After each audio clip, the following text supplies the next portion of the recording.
नमस्कार, मी डॉक्टर श्रीराम कुलकर्णी आणि आपण बघताय आरोग्याचं बोलकही. आजचा विषय आहे डायबिटीस. शरीरातील साखरेचे विघटन हे इन्सुलिनद्वारे होत असते व त्यापासून शरीरामध्ये ऊर्जा किंवा एनर्जी निर्माण होत असते. त्यासाठी शरीरामध्ये योग्य प्रमाणात इन्सुलिन तयार होणे आवश्यक असते. जेव्हा एखाद्या व्यक्तीच्या शरीरातील इन्सुलिनचे प्रमाण हे कमी होते तेव्हा त्याच्या शरीरामध्ये रक्तातील साखरेचे प्रमाण वाढत जाते व त्याच्यामुळे त्याला जे काही त्रास होतात त्याला आपण डायबिटीस झाला असं म्हणतो. साधारणपणे डायबिटीसचे 3 प्रकार सांगितले जातात: टाईप 1 डायबिटीस, टाईप 2 डायबिटीस आणि जस्टेशनल म्हणजेच गरोदरपणातील डायबिटीस. टाईप 1 डायबिटीस या प्रकारच्या डायबिटीसमध्ये शरीरामध्ये इन्सुलिन हे अत्यल्प प्रमाणात किंवा अजिबात तयार होत नाही. साधारण 4 वर्षे ते 15 वर्ष या वयोगटातील मुलांमध्ये या प्रकारचा म्हणजेच टाईप 1 या प्रकारचा डायबिटीस दिसून येतो. टाईप 2 डायबिटीस अशा प्रकारच्या रुग्णांमध्ये इन्सुलिन शरीरामध्ये तयार होत असतं पण आवश्यक प्रमाणात इन्सुलिन तयार होत नाही किंवा जे इन्सुलिन तयार होतं त्याची परिणामकारकता ही कमी असते.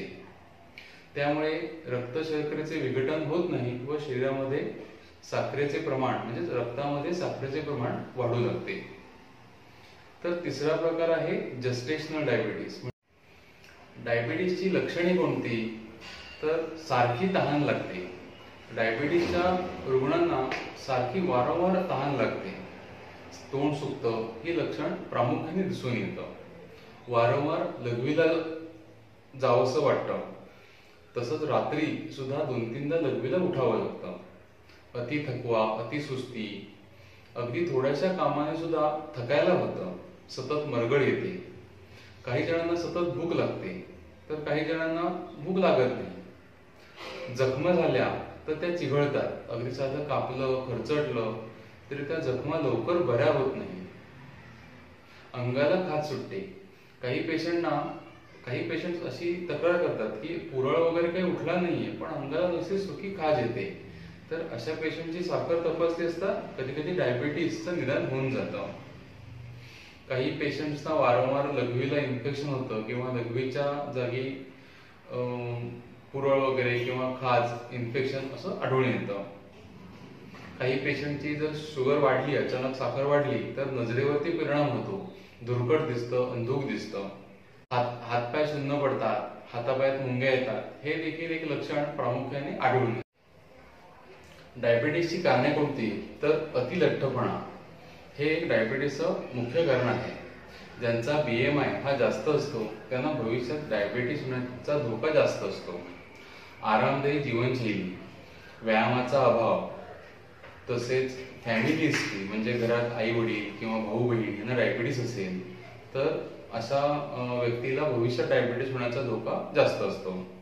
ज्या स्त्रियांना PCODचा त्रास किंवा गरोदरपणामध्ये म्हणजे जस्टेशनल डायबिटीस झालेला असेल तर अशा स्त्रियांना भविष्यामध्ये डायबिटीसचा त्रास होण्याचा धोका जास्त असतो. तसेच वय 50च्या नंतर तसेच कोलेस्ट्रॉलचा त्रास असेल, ब्लड प्रेशरचा त्रास असेल तर देखील डायबिटीसचा त्रास होण्याचा धोका हा वाढतो. डायबिटीसचं निदान कसं करावं?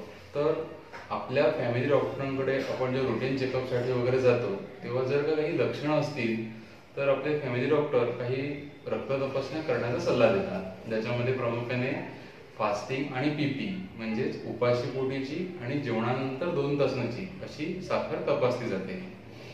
उपाशी पोटीची साखर असते त्याचं प्रमाण साधारण 70 ते 110 हे नॉर्मल सांगितलं आहे. तर जेवणानंतर 2 तासाने 90 ते 140 हे नॉर्मल रेंज दिलेली आहे. तसंच काही जण HbA1c हा एक रक्त तपास आहे तो करतात. काही डायबिटीसचे पेशंट खूप हुशार असतात. ते काय करतात की तपास करण्याच्या आधी 3-4 दिवस खूप कडक पथ्य करतात. त्यामुळे इतर वेळा त्यांचं जी शुगर वाढलेली असेल तरी रिपोर्ट्स मात्र त्यांचे खूप नॉर्मल येतात. मग अशा पेशंटसाठी हा HbA1c म्हणजेच 3 महिन्याची साखर तपासणे हा रिपोर्ट खूप महत्त्वाचा ठरतो. ह्याच्यामध्ये साधारण 6.5 पर्यंत त्याची नॉर्मल व्हॅल्यू दिलेली आहे. ह्याच्यापेक्षा जास्त असेल तर त्या व्यक्तीला डायबिटीस झालाय असं म्हणता येतं. एकदा डायबिटीसचं निदान झालं की मग आपले डॉक्टर त्याप्रमाणे आवश्यक औषधोपचार सुरू करतात. पण औषध गोळ्यांबरोबर व्यायाम आणि पथ्य हे देखील तितकंच महत्वाचं आहे. म्हणजे डायबिटीससाठी त्रिसूत्रीच आहे: व्यायाम, औषध आणि पथ्य. हे झालं थोडक्यात डायबिटीस विषयी. डायबिटीसला हलक्यात घेऊ नका, कारण डायबिटीस हा एकटा येत नाही, तो इतर आजारांना बरोबर घेऊन येतो. आपली काळजी घ्या. व्हिडिओ आवडला असेल तर लाईक करा, चॅनेलला सबस्क्राईब करा आणि मित्र परिवारामध्ये शेअर करा. धन्यवाद.